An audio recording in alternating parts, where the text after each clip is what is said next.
Next, you have some time to look at questions 1 to 7.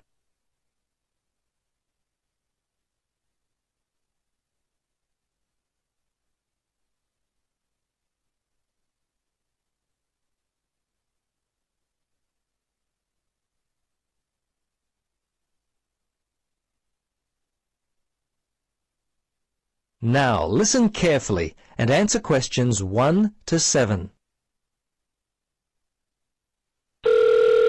Central Realty, Jill speaking. How can I help you? Yes, hello, Jill. I've got a problem, a complaint I wish to register. Who should I speak to? You'll want to speak to Tracy, the residential manager. Just a moment and I'll put you through. Thanks. Hello, this is Tracy. I understand your rent is going to be increased. Yes, this is why I'm calling.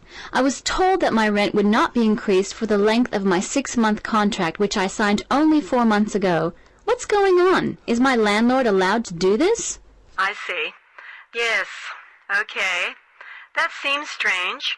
Look, can I take down some of your particulars and I'll register a formal complaint to the landlord on your behalf? Yes, sure, that'd be good. Firstly, name and address, contact details. Yes, Jane McSweeney. That's McSweeny.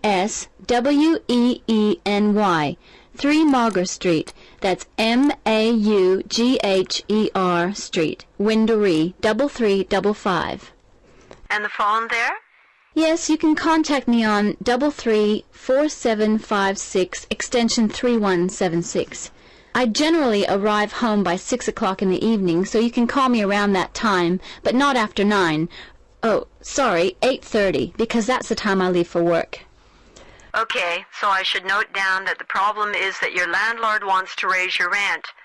And when did you first move in? Yes, well, the contract began on August 1st, and... oh, hang on. Sorry, that's the ending date. We actually moved in on February the 1st. Before you listen to the rest of the conversation, you have some time to look at questions 8 to 10.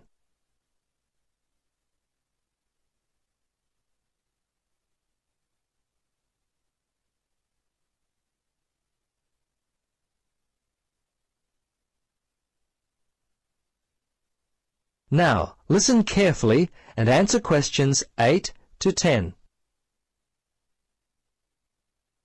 Okay, good.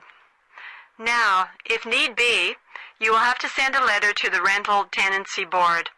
But as I said, first let us approach your landlord on your behalf and see if we can work out the problem before it gets to that situation. I'd be very surprised if you have to send a letter. 95% of these kinds of problems get solved early on. Okay. Now, if you have any problems you need to discuss, feel free to come in and talk with the general manager. In the meantime, if you would just wait until we receive an answer from your landlord, we'll be able to then plan our next step. Is there anything else I could be doing? Well, you could write a letter to the RTB listing all the events as they happened from your point of view. But as I say, hold on to it. Don't send it unless we have to. Well, that's about it for now. Thanks for your call. I'm sure we can sort this out. Thanks very much for your help. I hope we can sort it out too. Bye for now. Yes, bye. That is the end of part 1. You now have half a minute to check your answers.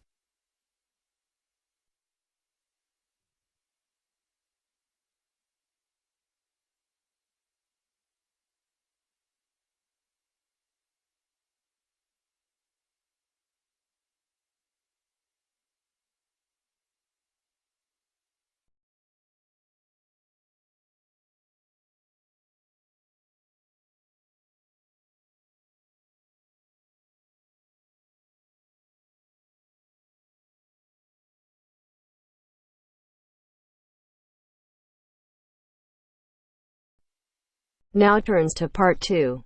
Part 2. 2. You are going to hear a talk given by an international student. First, you have some time to look at questions 11 to 16.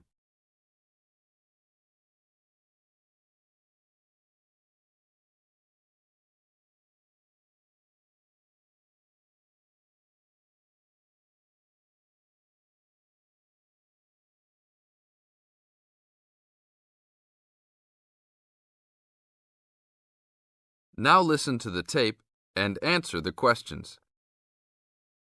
As an international student coming from Sierra Leone, it gives me great honor to give these opening remarks and welcome you all to Ashesi University, where excellence is the code. I believe I speak on behalf of my fellow colleagues when I say we feel that we are the most fortunate and privileged university students in Ghana. You may ask, what is the basis of such a conclusion? And I will simply say to you, in which other tertiary institution in Ghana do you find the same level of IT infrastructure and facilities available to students? Where also do you find such a low ratio of students to lecturers and computers? In which other educational institution do you find 55% of students on some sort of financial aid, who in addition enjoy services and benefits such as job placement after graduation, on-campus employment that pays above the minimum wage, a supply of textbooks, and access to online databases? Ladies and gentlemen, there is no other institution of higher education in Ghana today that matches the learning environment and the quality of instruction at Ashesi. I could continue listing reasons why we students feel this way, but I only have 5 minutes for this speech. Believe me, I could go on for hours. At Ashesi, everyone is considered a leader and is treated special. Ashesi equips us with the necessary determination, strength, and belief in ourselves to be able to achieve our goals. We are being taught to think outside the box and to question and challenge our assumptions about the world we live in. This, ladies and gentlemen, is one of the benefits of a liberal arts education, which seeks to broaden our intellectual capacity.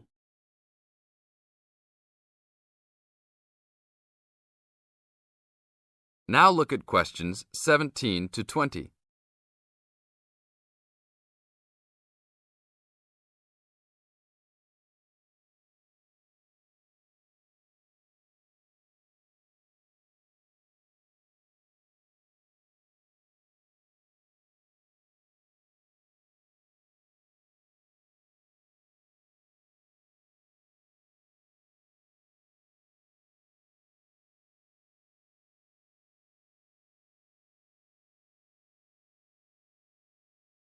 As the talk continues, answer questions 17 to 20.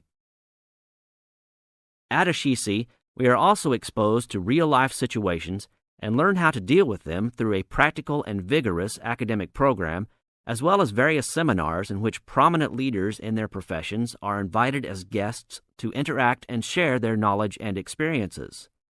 Some people, even some of you in this audience, may believe that tuition at Ashesi is too high, but I say to you that the students here are unanimous in saying it is worth it. Not because we all come from well-to-do families, but because when it comes to one's education, you need to aim at getting the best from the right place. One's education defines who you are and what your perception of life and society will become. Ashesi offers us a top-quality education which meets high international standards. This is due to the strong linkages the school has established with 3 of the very best schools in the United States, namely Swarthmore College, which is ranked as the best liberal arts school in the U.S., UC Berkeley, and the University of Washington. In addition, Ashesi has recruited an excellent faculty consisting of lecturers from various countries, including Ghana, the UK, and the United States. These lecturers are among the best in their respective academic fields. I believe this is the school's greatest asset, a strong and knowledgeable team dedicated to achieving successful results from their students and who also love their job. I would like to end with a personal message. My fellow students, because we are among the most privileged in our society, we should take responsibility for our own destinies, make our parents proud, and create a legacy for those that follow us and Africa as a whole. We must give back to our society after completing school and achieving our goals in life, which I believe we all can if we properly utilize our time and take advantage of all that is offered here at Ashesi. That is the end of part 2. You now have half a minute to check your answers.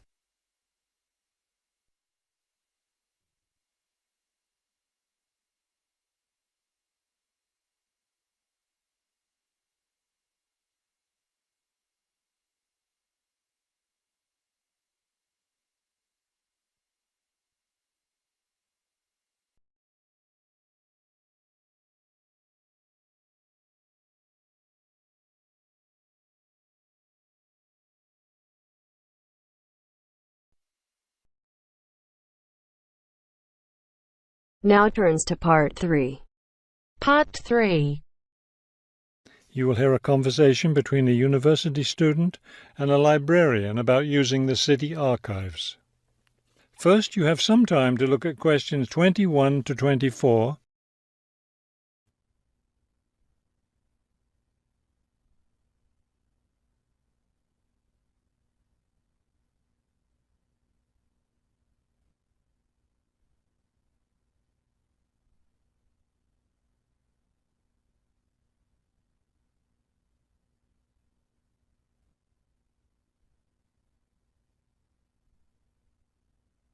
As you listen to the first part of the conversation, answer questions 21 to 24.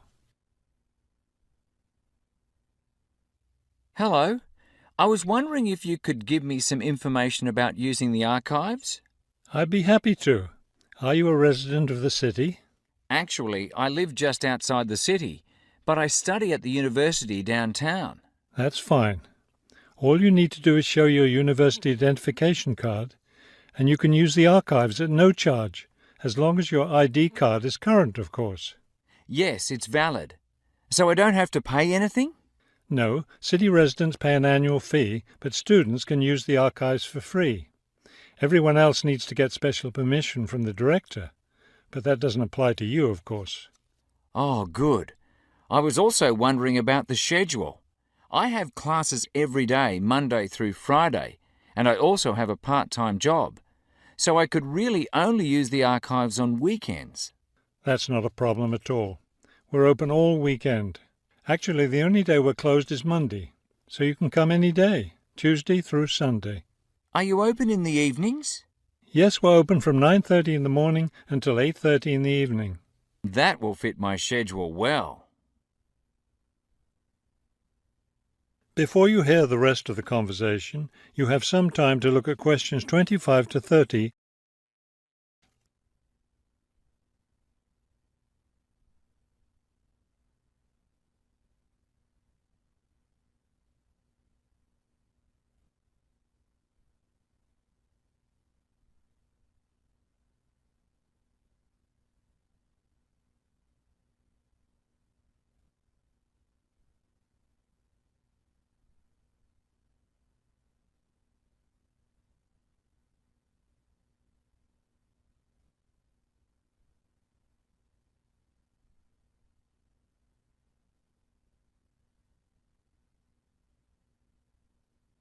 Now listen and answer questions 25 to 30. Is there something else I can help you with? Yes. One thing I'll be needing to see for one of my class projects is old photographs. Do you have photographs of the city in the 19th century that I could look at? Yes, we store all the photographs in the basement. Those stairs over there will take you down to the photography collection. Just tell the librarian there what you're interested in, and he'll help you. Those would be 19th century photographs? Yes, the entire collection is there. Now, if you're interested in seeing documents from the 19th century, those are right here on the ground floor. I would like to see some of those documents. Does that collection include newspapers too? No, all the newspapers from the earliest ones in the 18th century up to the current time are on the second floor. Here, let me just give you this map of the archives, and you'll be able to find whatever it is you need. Thank you. Oh, I see you have a whole room devoted to maps. Yes, on the third floor. That's great, because one thing I need to do is look at how the city has developed over time. I'm sure you'll find a lot of helpful information there. Of course, some of the maps are several centuries old, so generally visitors are only allowed to see photographic reproductions of them. That shouldn't be a problem. What's this on the fourth floor? Ogden's Woolen Mill. As I'm sure you know, Ogden's Woolen Mill was the major entity responsible for the growth of this city in the 19th century. The Ogden heirs gave money for the archives to devote an entire floor to information about the history of the mill. Will I be able to find information about the Ogden family there? Photographs, personal papers, things like that? Probably the family photographs are stored downstairs in the photography collection. The personal papers would be on the fifth floor, where we keep all the personal papers of famous residents of our city. Thank you so much for your help. I'll be able to do a lot of my research here.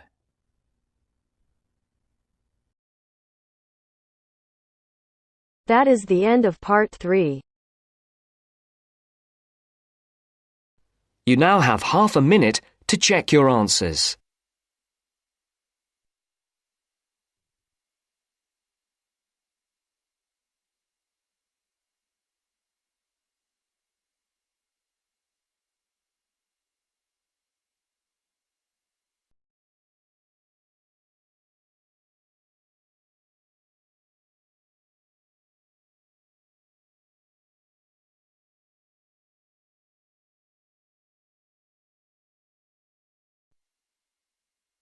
Now turns to part 4.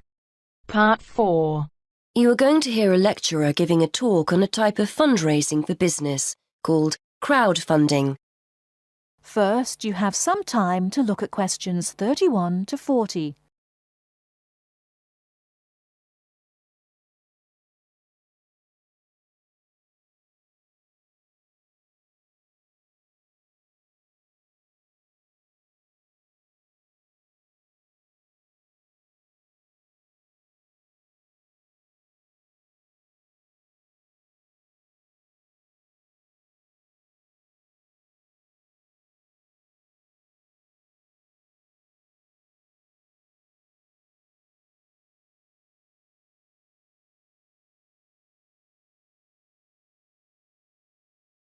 Now listen carefully and answer questions 31 to 40.